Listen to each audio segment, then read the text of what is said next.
ao mesmo tempo, mas vamos aqui agilizar tudo.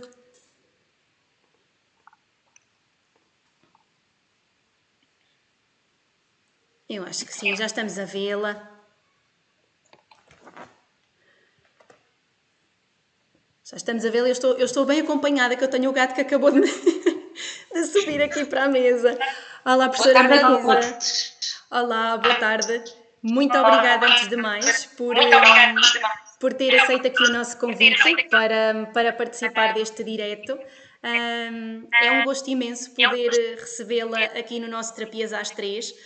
O objetivo é sempre a partilha, continuar a partilhar com os colegas tudo aquilo que vamos sabendo, tudo aquilo que vamos aprendendo, sobretudo nesta altura em que estamos mais isolados, pelo menos socialmente, porque a nível de redes sociais as partilhas continuam felizmente a acontecer cada vez em maior escala, e por isso agradeço-lhe desde já o carinho com que aceitou o convite, a disponibilidade imediata, e vamos a isso, vamos às nossas partilhas. Durante a semana fizemos já a divulgação do tema e foram surgindo algumas questões, e sempre que surgirem também comentários aqui na página, tanto no Facebook como no Instagram, irei também dar esse feedback. E antes de lhe passar a palavra, portanto, para quem não conhece, tenho a certeza que muita gente conhece, a professora Marisa Lousada é terapeuta da fala, é docente da ESU, a Escola Superior de Saúde da Universidade de Aveiro. Foi nesse contexto que nos conhecemos, e é com muito orgulho que a apresento hoje aqui e que lhe agradeço também, se calhar ao fim destes anos todos de uma maneira especial, tudo aquilo que fez, todo o bichinho que lançou, e a paixão pela terapia da fala que partilhamos. E vou deixar-lhe a palavra porque eu sei que tem muito para partilhar connosco, tem muito para nos contar. Vamos a isso. Obrigada mais uma vez. Eu é que agradeço, Joana. Boa tarde a todos. Peço desculpa. Boa tarde a todos. Para além de docente da Escola Superior de Saúde da Universidade de Aveiro, sou também investigadora no Sintese UA e colaboradora do clube e ainda membro do Departamento de Linguagem na Criança da Sociedade Portuguesa de Terapia da Fala. Eu vou então falar-vos sobre a avaliação das perturbações fonológicas e vou começar por enquadrar as perturbações fonológicas. O termo perturbações dos sons da fala é um termo muito abrangente, que inclui as perturbações que podem ter no campo da articulação ou da fonologia. Então, nós podemos ter alterações motoras, e aí podemos ter uma perturbação articulatória, ou podemos ter alterações cognitivas linguísticas, e temos então aqui as perturbações fonológicas. Relativamente aos estudos de prevalência das perturbações dos sons da fala, verifica-se que a grande maioria das perturbações são perturbações de base fonológica. Professora Marisa, peço desculpa, vou só interrompê-la um pouquinho. Eu não sei se estão aqui dizendo que no Facebook está a fazer um pouquinho de eco. Eu não sei se chegou mesmo a retirar o som do computador para ficarmos só aqui com o som. Não sei, também peço aos colegas que vão dando o feedback. Portanto, entretanto, eu acho que pode ser que melhor. Vamos esperar aqui pelo feedback também dos colegas. Eu peço desculpa ter interrompido. Não faz mal, Joana. Eu tenho o telemóvel ao lado do computador. É assim, eu neste momento também estou a fazer o mesmo e também tenho aqui, também tirei o som. Eu acho que agora neste momento pode ser que as condições melhorem. Peço também aos colegas que estão a ver que nos vão dando esse retorno. Eu acho que sim, que melhorou. Pelo menos quem nos deu a dica que vá dando também essa indicação. Vamos a isso. Obrigada, Joana. Obrigada. Então, relativamente às perturbações fonológicas, nós podemos ainda subdividir internacionalmente, portanto, divide-se ainda em atraso fonológico ou perturbação fonológica. num atraso fonológico, criança recorre a processos fonológicos típicos nas etapas híbridas, não é? Já numa formação fonológica, crianças acabam por usar, para além dos processos típicos, processos também considerados atípicos. O que é que acontece? Para o português europeu não existem ainda estudos suficientes sobre processos atípicos para fazer esta distinção. Portanto, muitas vezes acabamos por utilizar o termo perturbação fonológica para incluir o atraso ou a perturbação fonológica. Depois ainda podemos ter uma perturbação fonológica inconsistente, é muito menos frequente, quando a criança, para os mesmos itens lexicais, utiliza várias produções. Por exemplo, para a palavra gato, a criança pode dizer no mesmo dia ato, tato ou dato. São, de facto, perturbações muito menos frequentes e iremos falar também sobre algumas provas que nos podem ajudar a fazer também esta distinção entre a perturbação fonológica consistente e a perturbação fonológica inconsistente. Relativamente à causa, as perturbações fonológicas podem ter uma causa conhecida, como por exemplo a otite média serosa ou outras causas, mas uma grande percentagem não tem causa conhecida, não está associada a uma condição biomédica conhecida. Relativamente então à avaliação, nós temos naturalmente que começar por recolher a história clínica da criança, é fundamental e é através desta recolha da história clínica que nós vamos perceber melhor o que fazer em termos da própria avaliação e também nos vai ajudar depois a fazer o diagnóstico diferencial. A nível da avaliação, e não será possível mencionar naturalmente, mas deverá contemplar a discriminação auditiva, a avaliação da produção, a avaliação da consciência fonológica e nos vários níveis de consciência fonológica e também a repetição de pseudopalavras. Relativamente à avaliação da produção, nós temos alguns métodos de recolha de dados. Nós podemos recolher dados de palavras isoladas. Este é um método mais rápido, há um grande controle dos alvos, mas acaba por ser menos natural. Depois temos também a fala encadeada. É um método muito mais natural, mas a recolha de dados é bastante mais morosa e pode não ser...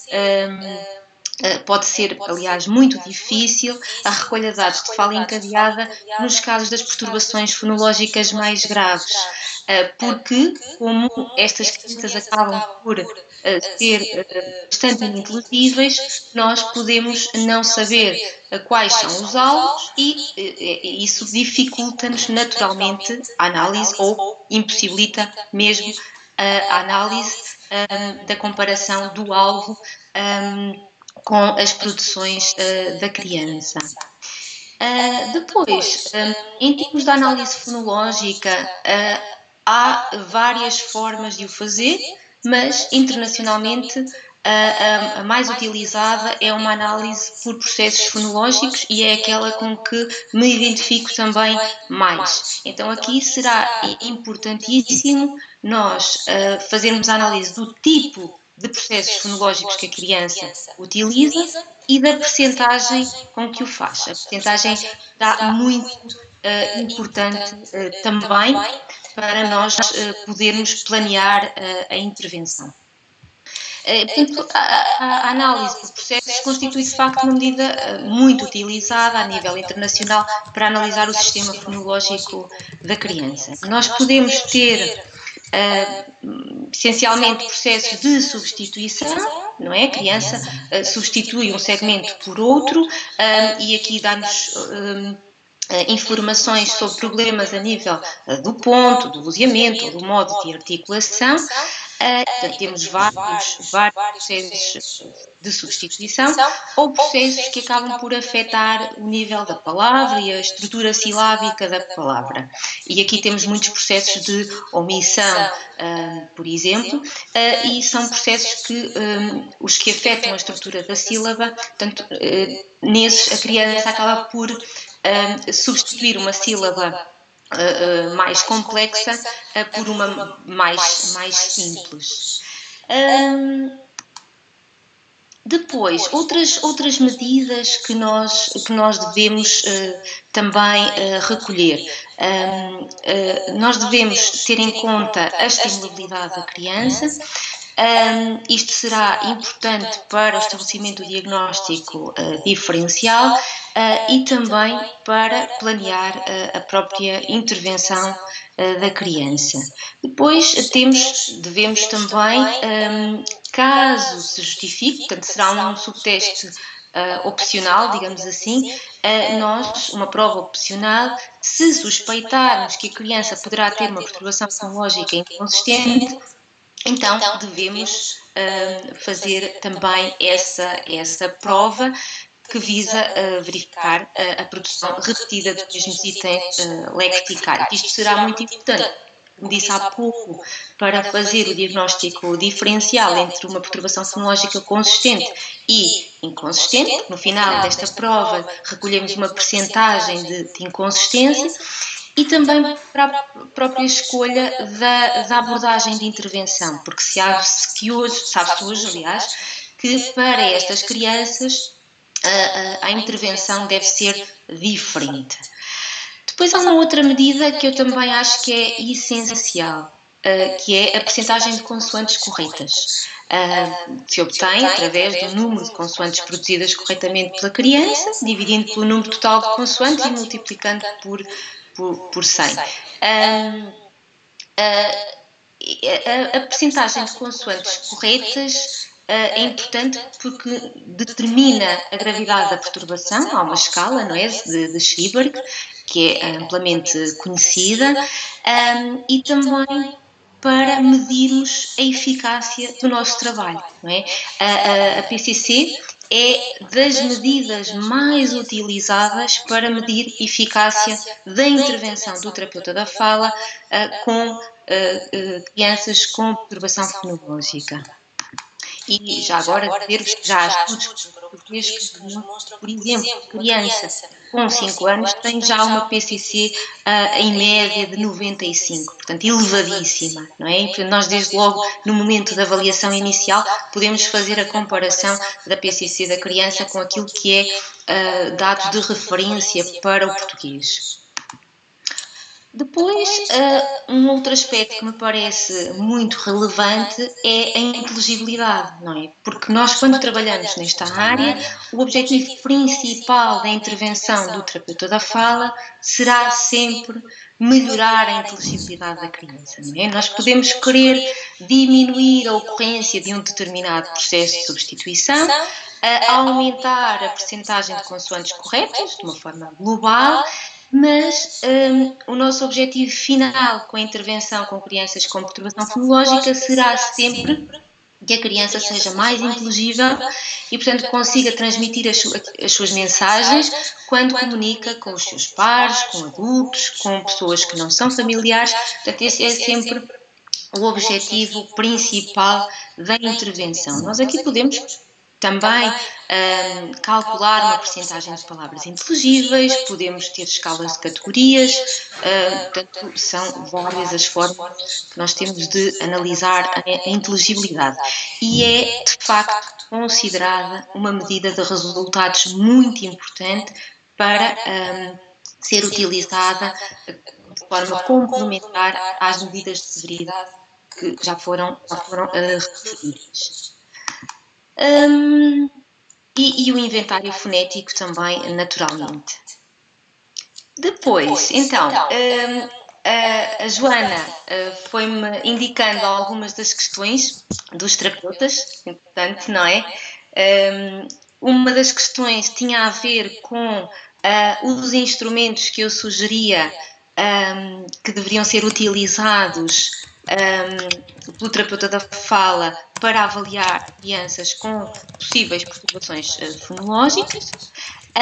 Eu se calhar aqui começava por mencionar alguns de rastreio e desde logo a escala de inteligibilidade em contexto, do inglês Intelligibility in Context Scale, que é uma escala que está traduzida para mais de 60 línguas, e nós temos a versão portuguesa disponível na página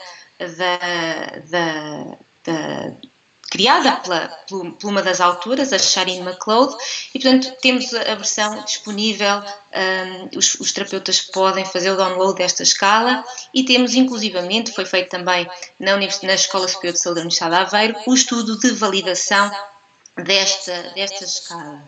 Depois temos também, esta é uma escala é um questionário de inteligibilidade para cuidadores, para perceber o nível de inteligibilidade da criança perante diferentes interlocutores.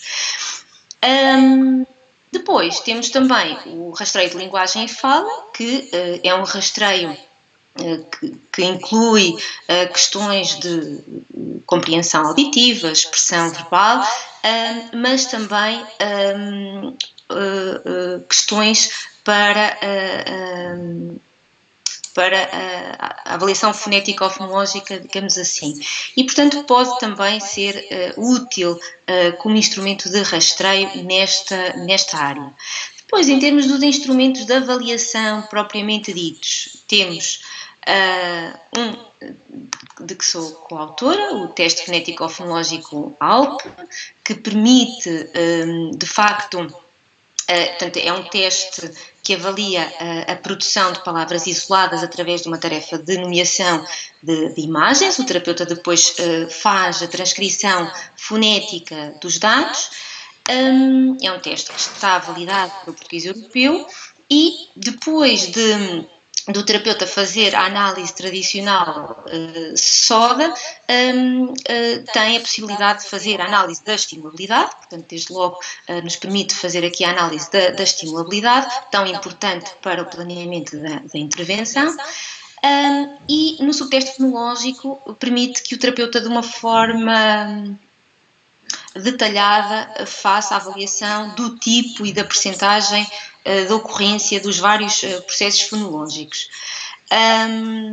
Sabemos que a percentagem também será útil para nós percebermos quais é que são os alvos prioritários para a intervenção, não é? Porque as crianças com perturbação fonológica acabam por recorrer, pelo menos as que têm perturbação fonológica grave, acabam por utilizar muitos processos fonológicos e com elevadíssimas percentagens, e, portanto, o terapeuta terá que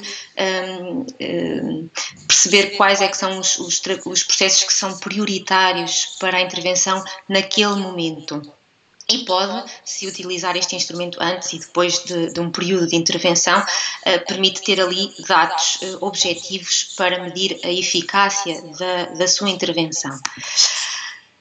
Depois tem um subteste de inconsistência e, portanto, que poderá, de facto, ser utilizado...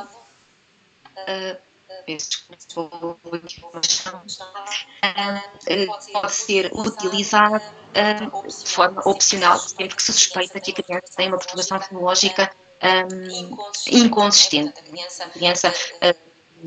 Este subteste contempla 25 das imagens do TFF e a criança tem que produzir 3 vezes com algum intervalo de tempo entre cada aplicação, e no final o terapeuta obterá a percentagem de inconsistência. Não sei se estou a falar muito rápido, Joana. Não, para mim está a ser perceptível. Há pouquinho as colegas falaram da questão do ECO, mas agora melhorou. Eu acho que tem a ver com a dupla transmissão, mas disseram-me que estava a ser perfeitamente perceptível. Portanto, para mim está ótimo. Sim, ótimo mesmo.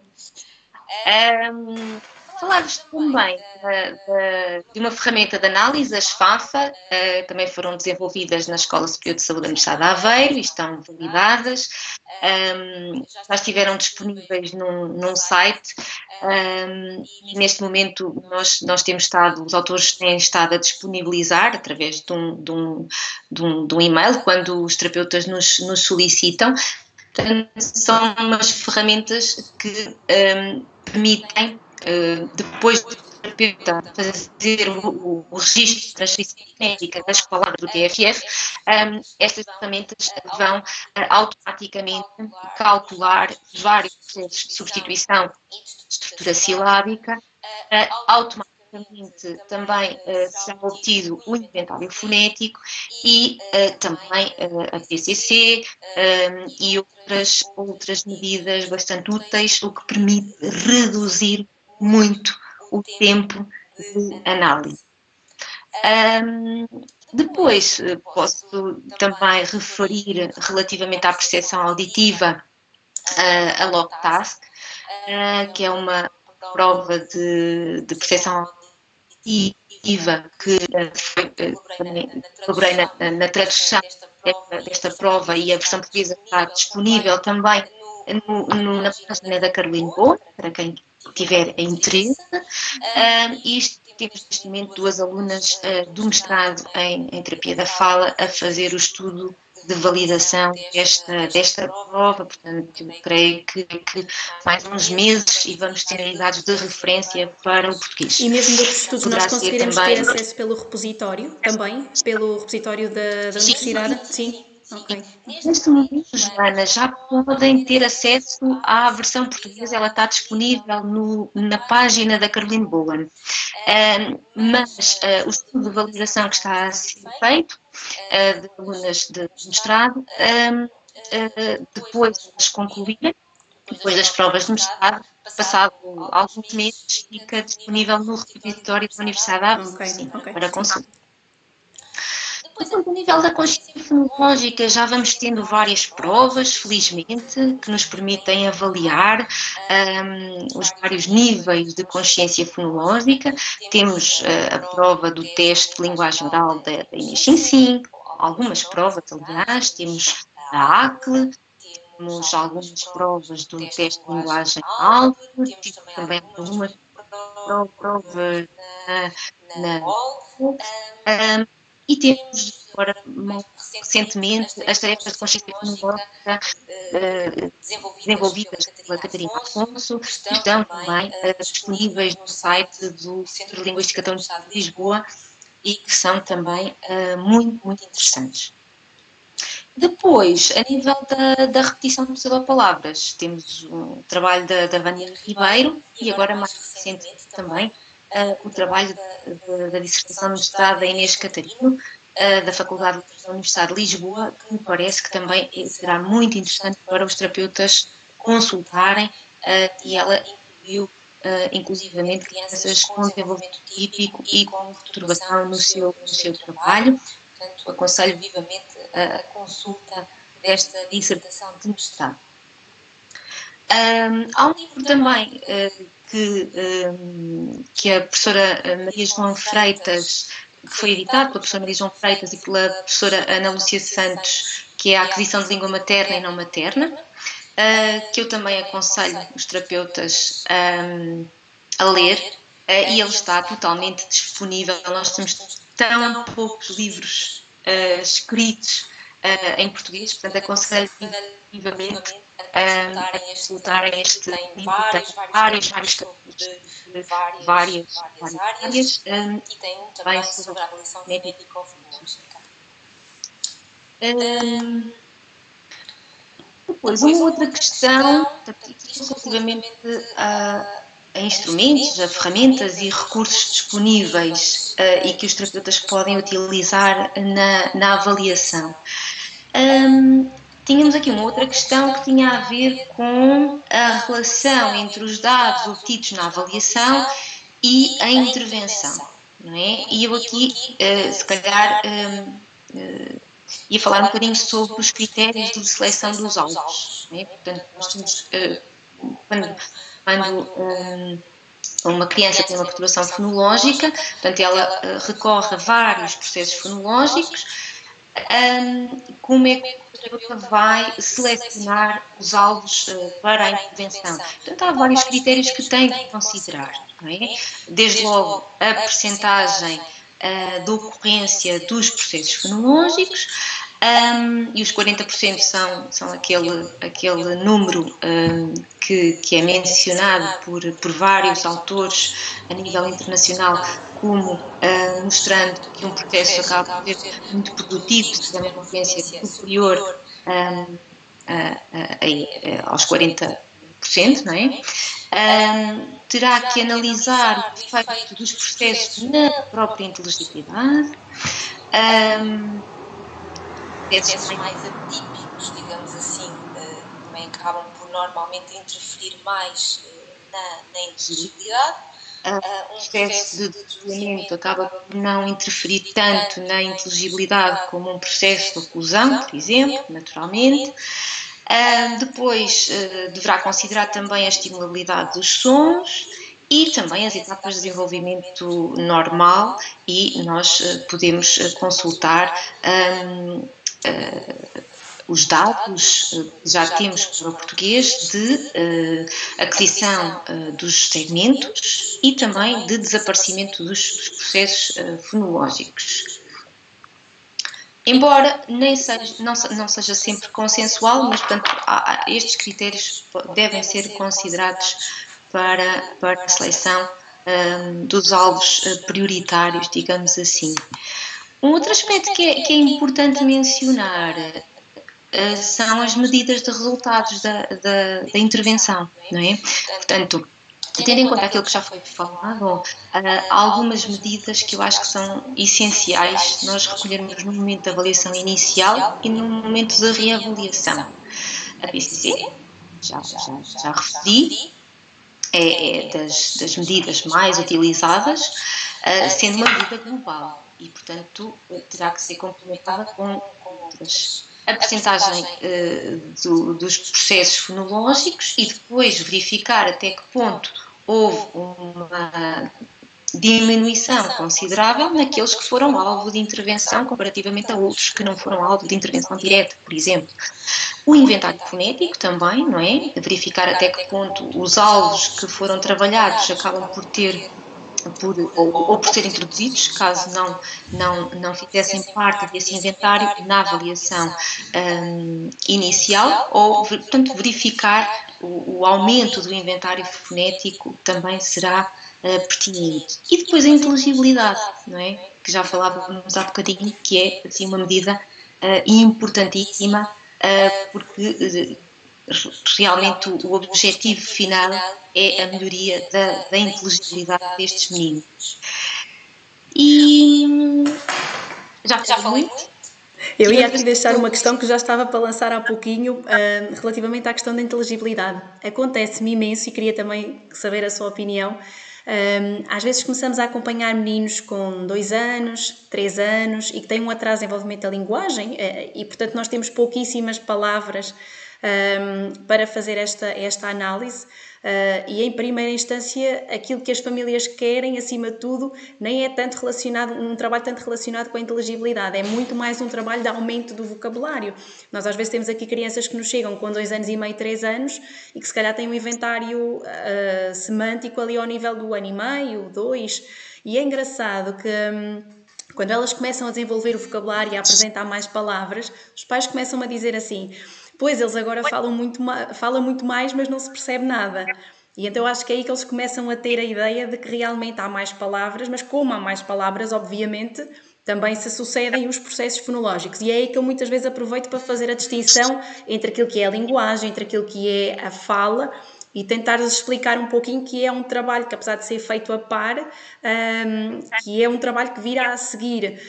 Como é que costuma explicar aos pais esta situação? Não é? Porque há mais palavras, claro, que são mais notórias estas trocas. Como é que, em contexto terapêutico, costuma lidar com estas questões e estas dúvidas? Pronto, como sabes, Joana, eu neste momento sou docente a tempo inteiro na Escola Superior de Saúde da Universidade de Aveiro, não faço prática clínica, não é?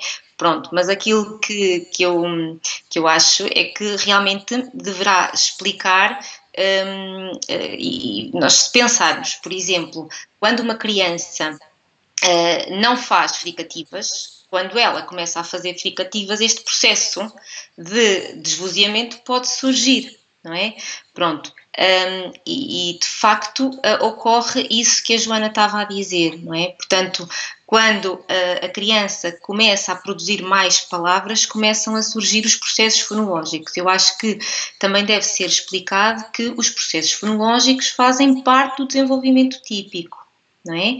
Portanto, faz parte do desenvolvimento típico. As crianças aos 2 anos normalmente não dizem, ou podem não dizer chapéu, dizem péu, não é? E, portanto, omitem uma sílaba e produzem a sílaba tónica. Portanto, faz parte do desenvolvimento típico as crianças recorrerem a processos de simplificação.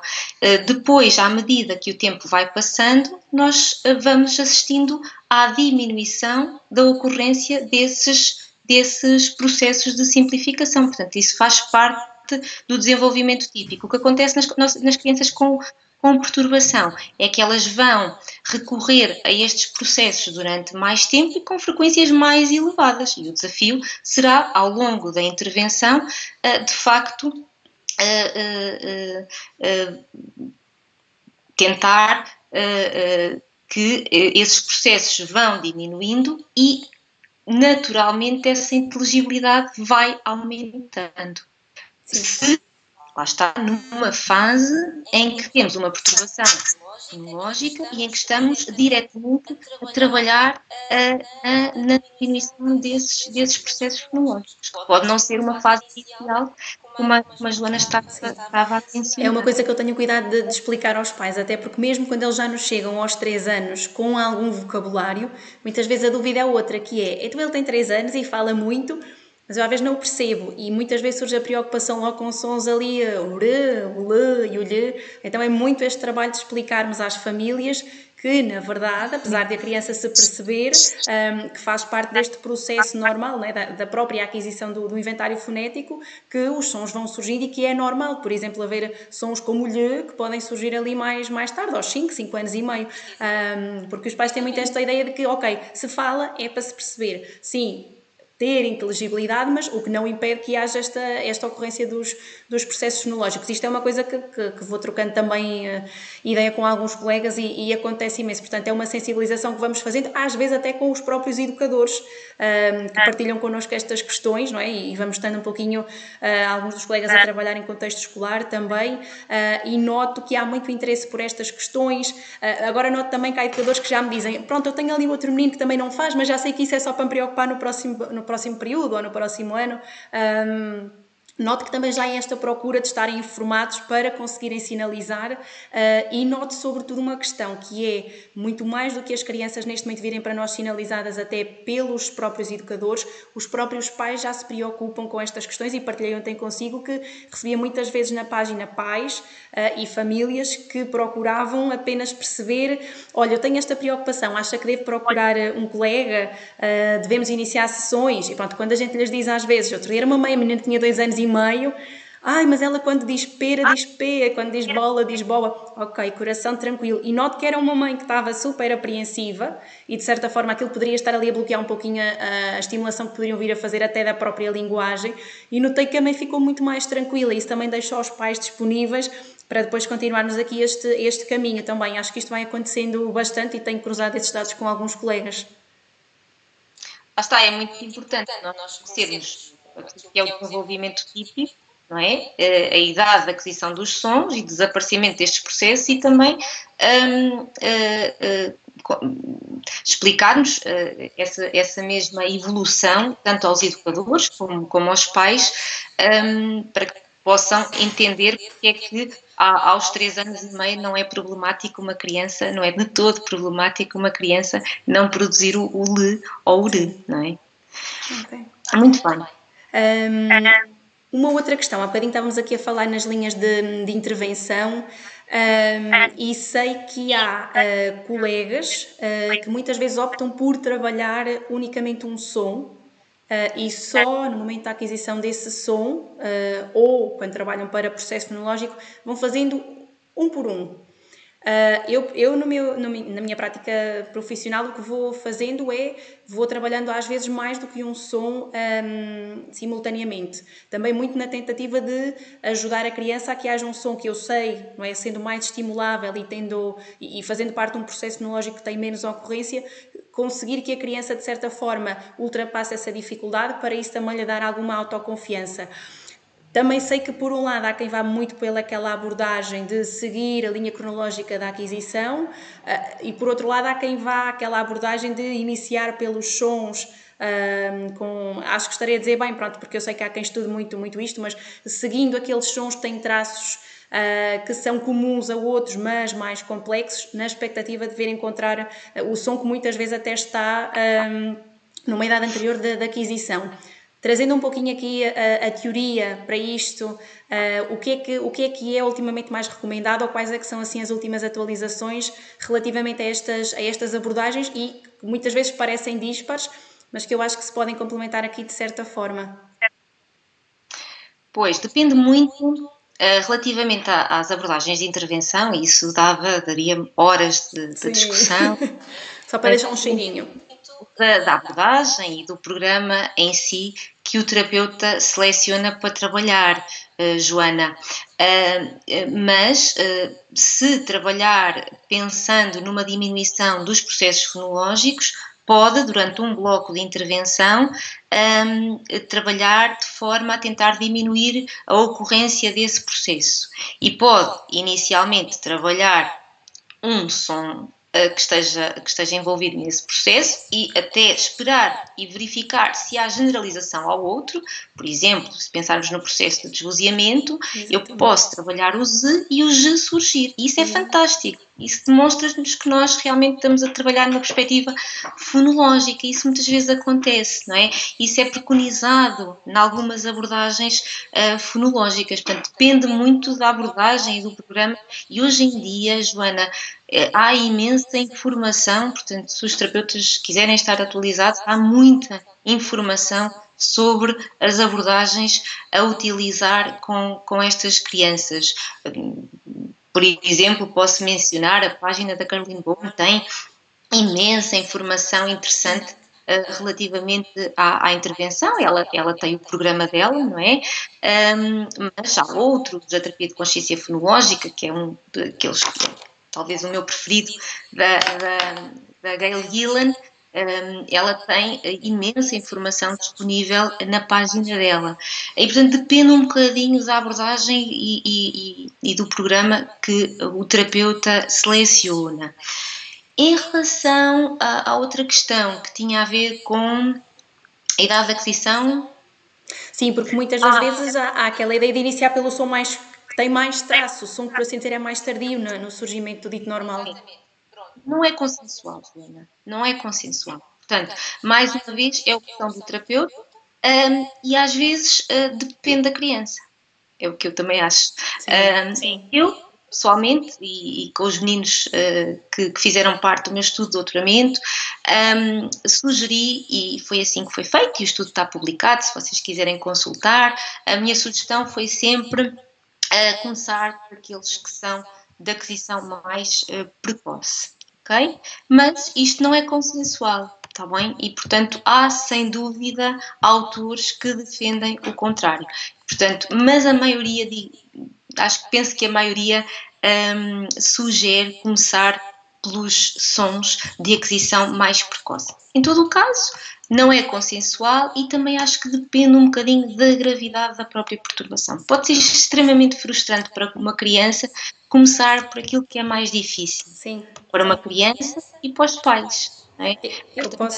Mas depende, mais uma vez, do programa que o terapeuta utiliza, e não é, de facto, consensual. Tá bem? Eu posso partilhar aqui uma situação recente que me aconteceu, que é um pequenino que nos chegou com 4 anos, Com 3, na altura, 3,5, quase 4, entretanto agora já tem os 4. Ele tinha imensa dificuldade com o F, com o C, mas entretanto nós estávamos a trabalhar também paralelamente outras questões mais relacionadas com a parte oromiofuncional e trabalhámos bastante, ele era respirador oral, ainda tem alguns traços, e foi muito trabalhada a questão da postura lingual. E eu recorria bastante a alguns exercícios que, obviamente, tinham ali a questão do posicionamento e começámos a fazer alguns exercícios que nos levaram um pouquinho para o L e para o R, não como fonema a ser trabalhado, mas como movimentos e como alguns dos objetivos de intervenção, e fui-me apercebendo que ele conseguia articular o L e o R mesmo naquela idade. Então, quando nós pegamos nos sons e começámos, e estamos a continuar agora, pronto, essa abordagem quase de tentativa, de vamos ver como é que corre, eu comecei a ter uma maior adesão. Ele começou a conseguir produzir aqueles sons um pouquinho mais complicados, claro, obviamente não em todas as posições de palavra, mas foi muito engraçado como a própria disponibilidade dele aumentou, os próprios pais acho que também sentiram aquilo como uma lufada de ar fresco na intervenção, e entretanto os outros sons acabaram por começar a surgir.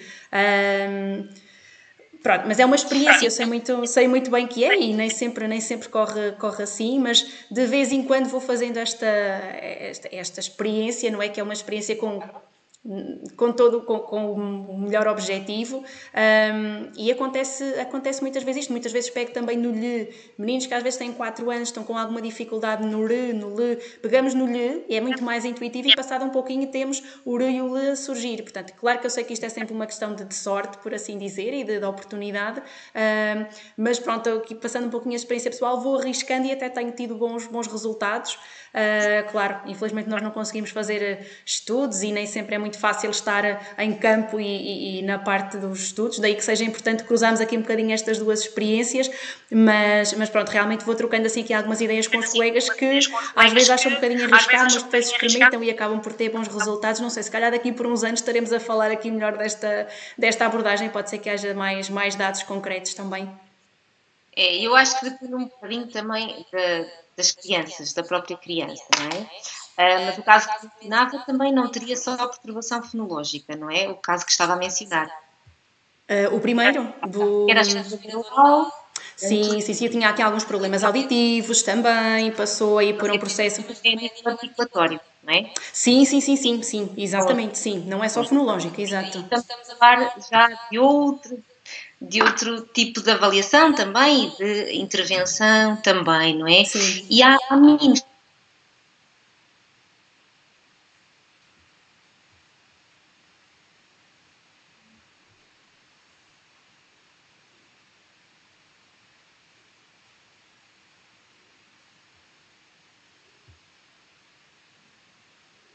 Nem sempre fazem aquilo que é o trajeto típico, digamos assim.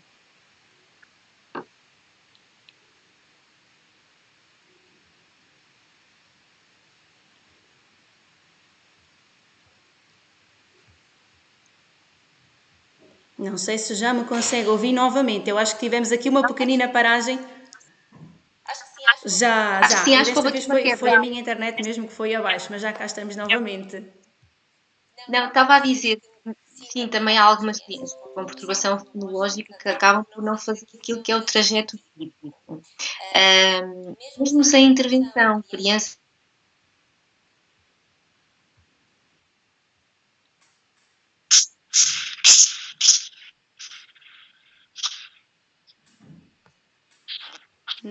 Vamos ver. Não sei se já me consegue ouvir outra vez. Sim, agora estou a ouvi-la. Sim, aqui é que tivemos um pequenito problema. No Instagram continuamos, mas eu penso que no Facebook tivemos aqui uma questãozita, mas eu vou já novamente estabelecer. Mas podemos continuar porque temos colegas que estão aqui na mesma no Instagram e desta vez foi mesmo aqui com a minha internet daí que foi mesmo abaixo. Mas nós aqui podemos continuar, que entretanto eu estabeleço já novamente também o direto. Deixa aqui ver se eu consigo. Não, só para terminar, então, estava a dizer que, por vezes, uma criança com perturbação fonológica pode não fazer aquilo que é o trajeto típico, não é? Mesmo sem intervenção, ela pode não produzir sons da aquisição precoce, como o rio, e já produziu. isso também acontece, não é? Muito bem, não sei se há outras questões, entretanto. Entretanto, pronto, também, aquilo que foi surgindo eu também fui passando. Eu penso que nós não estamos a conseguir retomar aqui no Facebook, mas deixem-me só ver. Mas entretanto é assim, a gravação também estamos a terminar e a gravação também vai ficar entretanto disponível no YouTube e portanto quem quiser continuar a deixar questões, mas acho que o essencial e pelo menos aquilo que nos juntou aqui ficou. Não sei se tem alguma coisa a acrescentar e depois eventualmente pode haver questões que vão também chegando dos colegas, mas eu agradeço imenso, pelo menos para mim foi muito elucidativo, deu muita informação nova, foram muitas novidades e muitas atualizações, não é? Que no fundo era o que pretendíamos. Eu agradeço mais uma vez este bocadinho, esta presença também e espero que seja motivo para mais contactos, mais colegas aqui a trabalhar nesta área e ainda com mais paixão. Professora Marisa, muitíssimo obrigada por todo o carinho, por toda a disponibilidade. Obrigadíssima. Obrigada eu, foi um gosto. Professora Marisa, um beijinho. Obrigada mais uma vez. Obrigada. Com licença.